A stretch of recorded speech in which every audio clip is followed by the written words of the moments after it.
بہتر سے بہترین کا سفر۔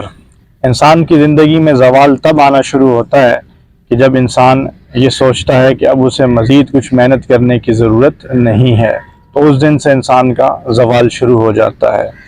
تو ہمیشہ بہتر سے بہترین کا سفر جاری رہنا چاہیے، چاہے وہ علم کے اعتبار سے ہو، عمل کے اعتبار سے ہو، اخلاص کے اعتبار سے ہو، کاروبار کے اعتبار سے ہو، معاش کے اعتبار سے ہو، کسی بھی اعتبار سے ہو۔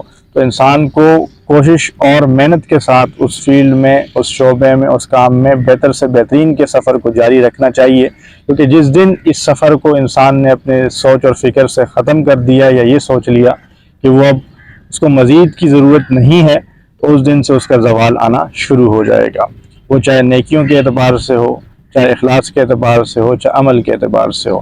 اللہ تعالیٰ نے قرآن مجید میں بھی فرمایا نبی کریم صلی اللہ علیہ وسلم سے کہ وَلَلْآخِرَةُ خَيْرٌ لَكَ مِنَ الْأُولَىٰ، کہ آپ کا ہر آنے والا لمحہ گزشتہ لمحے سے بہتر ہے، افضل ہے۔ تو لہٰذا یہ اہل ایمان کے لیے بھی لازم ہے کہ ان کا ہر لمحہ، ہر وقت گزشتہ وقت سے بہتر ہو۔ اور یہ بھی حدیث مبارکہ کا مفہوم ہے کہ مومن کا آئندہ دن گزشتہ دن سے بہتر ہوتا ہے، افضل ہوتا ہے۔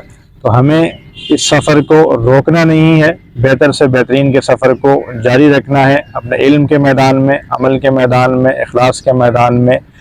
اس سفر کو ہم نے جاری رکھنا ہے، خدا سے تعلق کے اعتبار سے، مخلوق سے تعلق کے اعتبار سے، اور اسی طرح سے اپنی ذات سے تعلق کے اعتبار سے بہترین کا سفر جاری رہنا چاہیے۔ یہی کامیابی ہے اور اسی کو حاصل کرنے کی ہم نے کوشش کرنی ہے۔